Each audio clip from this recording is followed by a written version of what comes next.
Halo Rocky, kita kembali ngobrol lagi ya hari ini. Kalau tadi pagi kita bahas Morowali dan Malari, tapi saya jadi tiba-tiba teringat pada Anda ini karena ada peristiwa yang saya yakin Anda terhubung dengan itu ya. Ini sebuah kecelakaan pesawat di Kathmandu ya. Di mana itu? Di Lokhara ya, Bung Rocky ya. Oh ya, itu kemarin ada pesawat dari Kathmandu ke Pokhara, dia Lokhara jatuh ya. sesaat sebelum mendarat sebetulnya. Ya. Pokhara itu kota kedua setelah Kathmandu, kota turis. Hmm. Jadi saya perkirakan pesawat itu berisi para pendaki. Itu pesawat yang sering saya pakai kalau dari Kathmandu ke Hmm. Pokhara. Jadi dari Pokhara kemudian menyebar orang, ada yang ke Everest Base Camp, ada yang ke Lukla, naik pesawat kecil lagi itu.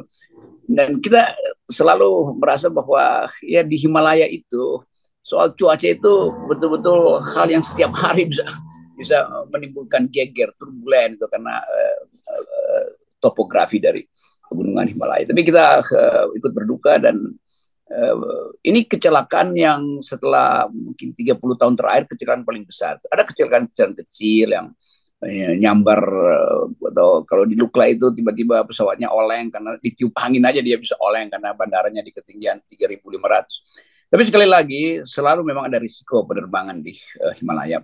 Tentu para pejabat aviasi Himalaya akan mempelajari itu. Tapi kita berduka sebagai orang yang sering mudik ke Ya. Nepal, Ya. saya berduka tuh. Saya tahu kondisi Nepal, bahkan Tadi yang kota Pokhara itu. ya, Lukla itu yang disebut tadi sebagai yang bandara paling berbahaya di dunia itu ya. Iya, Lukla itu bandara ya the most dangerous airport itu. Hmm. Dan karena landasannya miring, cuman 400 meter mungkin runway-nya itu. Dan kalau terlambat mendarat 1 detik itu ditunggu jurang 3 kilo. Kalau Hmm. kecepatan mendarat 1 detik ditunggu tebing batu segala macam. Jadi betul-betul perlu keahlian dan feeling yang bagus. Tapi Oke. saya perhatikan tadi penerbang-penerbang di Himalaya. Yes, oke. Baik, kita ngomong sekarang kembali lagi ke Indonesia dan kita kembali lagi ya apa boleh buat kita kalau ngomongin Indonesia itu banyak sekali persoalan-persoalan yang muncul. Ini sekarang nih heboh soal eh, gas 3 kilogram gitu yang mulai akan didistribusikan warung-warung lagi tidak tidak bisa mendistribusikan karena itu harus distributor resmi gitu dan atau kemudian atau cabangnya. Nah, ini menjadi isu yang saya kira sangat serius di kalangan emak-emak gitu karena ini menyangkut persoalan dapur gitu. Ya memang kalau kita lihat anggaran kan memang subsidinya tinggi sekali itu. Jadi Ya. kira-kira mau dibalikin lagi ya ada mekanisme pasar. Tapi tetap kondisi kita belum pulih setelah pandemi, ada ekonomi yang Pak Jokowi klaim bertumbuh tapi sudah bertumbuh itu hanya sebagian orang tuh. LPG itu atau gas itu kan konsumsi dasar kita tuh. Dan dari dulu kita berupaya untuk relokasi ya, mengalihkan dari minyak tanah ke LPG Yes. itu. Tapi kalau saya mondar-mandir beberapa seminggu ini saya mondar-mandir Jawa Timur dan terlihat bahwa beberapa daerah di pegunungan Jawa Timur itu kayu mulai dicari lagi oleh emak-emak. Hmm. Jadi bagi mereka tuh ya gas iya tapi mahal itu. Jadi akan ada perambahan hutan lagi. Apalagi sekarang kalau sistem distribusinya itu dikendalikan untuk mencegah subsidi salah arah kan. Jadi Hmm. pengendalian itu yang juga itu tanda bahwa negara kekurangan kemampuan untuk mensejahterakan rakyat. Itu aja gampangnya tuh. Hmm. Ya, ya, ya. Ya, ini Kan kayak itu yang soal LPG itu kan yang bisa ditenteng itu kan yang 3 kilo kan. yang 3 kilo itu nanti Mereka mereka yang lama mondar mandir bolak-balik. ya mereka itu nanti harus membelinya pakai KTP satu, Bung Rokin. Yang kedua mereka hanya bisa membeli di distributor resmi atau ya sub distributor gitu. Jadi kalau sekarang ini kan mudah sekali ya, mereka bisa beli di warung-warung gitu. Nah, buat emak-emak itu juga persoalan kalau mereka mesti datang beli ke distributor kan perlu ongkos sendiri juga karena jaraknya pasti tidak dekat dengan rumah mereka. Itu jadi persoalan. Itu dari emak-emak ada persoalan, tadi dari sisi warung itu juga yang biasanya mereka juga dapat tambahan dari menjual LPG menjadi hilang juga potensi keuntungan mereka gitu. Yaitu memperpendek jalur distribusi tapi memperburuk pendapatan sebetulnya kan. Kan ini warung kan dia dapat untung 2.000 3.000 dari Ya, LPG itu dan 1.000 mama katanya merasa bahkan. ya 1.000 kadang-kadang disebutnya. 1.000 tuh. Ya. Bagi mama ya oke 1.000 kan dia tetangga dia tuh yang jual tuh dan saling tahu. Mungkin oh besok ya bayarnya ambil dua dulu ya. Jadi keakraban sosial juga diperlihatkan dalam transaksi LPG itu kan. saling bercanda. Oh, kemarin udah ambil kok, sekarang belum. Ntar deh, gorengan kok belum laku. Jadi ada fungsi sosial dari warung-warung yang jual LPG ini. Nanti kalau dia ada distributor yang gedean, itu ngantri di situ, dan itu semacam mau gue beli udah gue pulang tuh, nggak ada percakapan kan. Jadi nggak ngerti juga di negara keakraban itu sudah datang dari warung-warung yang saling bisa ngutang itu, atau dia tinggalin gorengannya sebenarnya di situ. Ini bahayanya kalau negara nggak paham sosiologi ekonomi itu, dia cuma paham kebijakan ekonomi makro, efisiensi untuk mencegah penimbunan segala macam tuh. Percaloan desentralisasi. Sentralisasi itu justru menyebabkan kita nggak bisa hitung lagi yang disebut externalities, dan kemudian tadi keakraban sosial hilang. Jadi apapun keterangannya itu adalah bahan pokok tuh, dan bahan pokok dikendalikan justru menyebabkan potensi efek yang lain tuh. Dan penimbunan juga bisa berlangsung di distributor-distributor. Ya, dan kita tahu Bung Rocky untuk menjadi distributor dan sebagainya itu pasti punya hubungan-hubungan khusus juga dengan Pertamina. Nah, ini yang kadang-kadang di kita itu sulit dihindarkan semacam itu. Artinya kesejahteraan itu hanya berputar pada orang-orang tertentu saja jadi. Iya, yang kaya itu distributor. Warung-warung di sekitar pasar-pasar gorengan itu tutup semua kan. Padahal ekonomi harus tumbuh di dalam peredaran yang luas, bukan desentralistik gitu.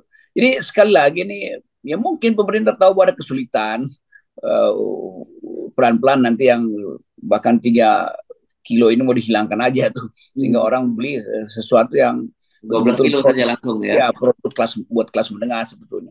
Jadi terlihat sebetulnya dari gejala ini ya pemerintah kalap, kan dia nggak bisa jamin kesejahteraan emak-emak terutama. Ya, nah ini yang saya kira selalu orang bertanya-tanya.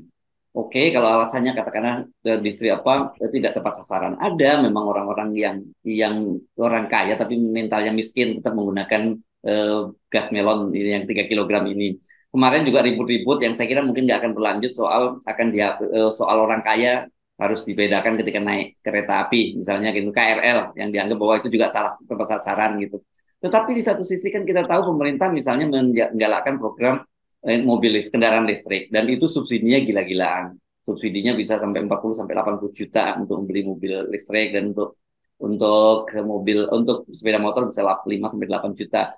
Dan ini pun kan ini mudah sekali gitu pemerintah mengeluarkan subsidi. Sementara kan kita tahu orang-orang ini kan biasanya kalau mobil listrik ya saya kira bukan mobil pertama lah, ini mobil kedua, mobil ketiga gitu. Iya, kalau kita lihat prinsip keadilan sosial, kalau pemerintah kasih insentif orang buat beli mobil, dan mobilnya belum 5 tahun udah disuruh ganti mobil listrik, ya nggak ada soal. Tetapi pemerintah yang mesti ganti mesin bensin itu ke mesin listrik, dan mesti gratis kan? Kan begitu kan? Saya kira di luar negeri juga begitu tuh. Ya oke, beli, tapi begitu terjadi perubahan, maka pemerintah bertanggung jawab ganti mesinnya itu dengan mesin listrik. Jadi sebetulnya pemerintah ini mau ambil keuntungan aja, terus tiba-tiba merubah kebijakan dan ambil keuntungan lagi tuh. Jadi prinsip bahwa negara itu harusnya merawat rakyat itu nggak terjadi. Negara berbisnis dengan rakyat kan. Kan ini bahayanya kan. Apalagi negara kita yang disebut Pancasila, keadilan sosial, kemanusiaan beradab tuh. Ngapain negara memeras rakyat?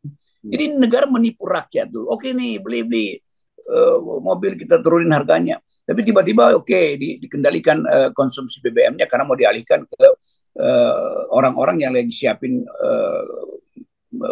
nikel untuk baterai listrik kan. Kan itu kita baca di situ kan. Yang diuntungkan siapa ya? 3-4 orang karena mereka punya kapasitas untuk mengekspor nikel untuk bahan energi mobil listrik itu. Jadi political economy analysis menunjukkan bahwa negara memanfaatkan fasilitas alam untuk disuplai bagi akumulasi kapital dunia itu, kapital pabrik-pabrik mobil listrik ini. Nah di Indonesia agennya ada itu yang terima buyback atau cashback dari proses-proses manipulasi itu. Ya, kalau buyback, cashback mungkin ya masih perlu kita buktikan. Tapi jelas kasat mata gitu, ternyata bahwa yang terlibat dalam industri kendaraan listrik itu ternyata juga mereka yang penguasa dan atau pengusaha yang terafiliasi dengan para penguasa. Itu yang jadi persoalan, Bung Rocky. Ya itu peng-peng kata Rizal Ramli. Kan muter-muter di situ aja kan, 3-4 orang paling, terus yang lain dapat ceceran-ceceran tuh, lu ambil bagian yang ini ya, Tetapi intinya mereka para pejabat ini yang merangkap pengusaha, dia tahu tentang arah APBN, karena itu dia tunggu di depan itu. Ya. Dia arahkan APBN itu supaya menguntungkan dia tuh. Nah itu masalahnya nggak akan terjadi kalau ada oposisi. Tapi sekarang yang disebut oposisi itu yang seharusnya ada di luar ada di dalam, maka dia kebagian juga dengan segala macam pembagian. Kan ada apa namanya pembangunan yang nggak perlu ditender itu langsung menunjukkan segala macam itu langsung, ya. Dapat semua itu kan. Ya, itu namanya penunjukan langsung itu, dan itu bisa dibagi-bagi lah, dipecah-pecah gitu. Jadi memungkinkan itu, dan itu kalau penunjukan langsung itu artinya yang dapat juga orang-orang itu saja, udah kita bisa pastikan. Ya itu yang tadi pagi kita ngomong soal Morowali, lama-lama juga merembet ke situ akhirnya tuh. Karena mata rakyat itu nggak bisa dikendalikan oleh headline istana. Orang baca TikTok, orang lihat potongan-potongan video yang beredar soal Morowali, dan orang merasa bahwa ya memang layaklah terjadi itu. Karena orang udah putus asa mau diapain di negeri ini. Diucapin, justru diminta dibatalkan. Omnibus Law justru yang dikeluarkan adalah Perpu tuh. Minta pemilu dipercepat ya justru ditunda tuh. Jadi semua hal yang buruk lagi beredar di negeri ini. Dan itu pertanda bahwa presiden nggak punya grip lagi dengan rakyat tuh. Jadi kalau ada sedikit social unrest dan tiba-tiba terjadi ledakan politik, lalu asing melihat bahwa Indonesia udah cukuplah dengan kekacauan ini. Lalu ada intervensi asing masuk ke sini tuh. Lalu orang mulai protes lagi tuh. Padahal sebetulnya Indonesia nggak pernah lepas dari radar internasional. Jadi potensi krisis kita akan bertemu dengan kepentingan internasional di kawasan Asia Indo-Pasifik untuk memaksa Indonesia memilih itu pro Cina apa pro Amerika tuh. Pada akhirnya begitu nanti itu. Ya, dan tadi karena topik kita ini soal soal LPG 3 kilo ini potensi menimbulkan keresahan sosialnya sangat tinggi. Tadi ada cerita, oke, di Jawa Timur mungkin mereka yang tinggal di pinggiran hutan atau masih punya kebun bisa mencari kayu. Untuk masyarakat miskin perkotaan, mereka akan cari kayu di mana? Nah, dia akan cari gara-gara kalau itu, bukan dia cari kayu. Dan itu yang kita sebut sebagai, kalau kita analisis keadaan kota-kota besar itu ada keresahan tuh. Karena di beberapa kota yang tadinya ada kegiatan industri terjadi deindustrialisasi itu, buruh diberhentikan dan dipaksa untuk mundur supaya pabrik bisa menghemat dengan sekedar menyewa mereka tuh. Jadi martabat mereka diturunkan. Jadi soal sewaan 3 bulan nanti Anda lamar lagi ya. Jadi kepastian hidup nggak ada. Bagaimana mungkin orang berupaya untuk membayangkan hidupnya kalau setiap 3 bulan PHK langsung terjadi otomatis kan. Kalau mau daftar ulang tuh dengan nego yang lebih gila lagi tuh, yang disebut insentif ini hilang, bagian ini nggak dimasukkan dalam upah. Jadi keresahan itu ada di kota-kota, bahkan kota-kota kecil yang udah ada kelas menengahnya tuh, di mana ada industri. Yes, oke. Dan ini wajar kalau kemudian para berbagai elemen masyarakat sipil kemarin bertemu di LBH dan mereka merencanakan aksi besar-besaran tanggal 14 Februari nanti. Yang sebagai triggernya Perpu. Tapi ternyata setelah kita dalami banyak sekali persoalan-persoalan yang juga yang mereka selama ini mereka perjuangkan tetapi mentok dan kemudian muncul lagi menjadi akumulasi dalam Perpu Ciptaker ini. Ya itu itu pertemuan masyarakat sipil di LBH itu terbuka, bahkan ada intel situ. Jadi memang ada persiapan. Jadi bilangnya terang-terangan bahwa masyarakat sipil gerah dengan keadaan politik di istana. Gitu gampangnya. Yes, oke.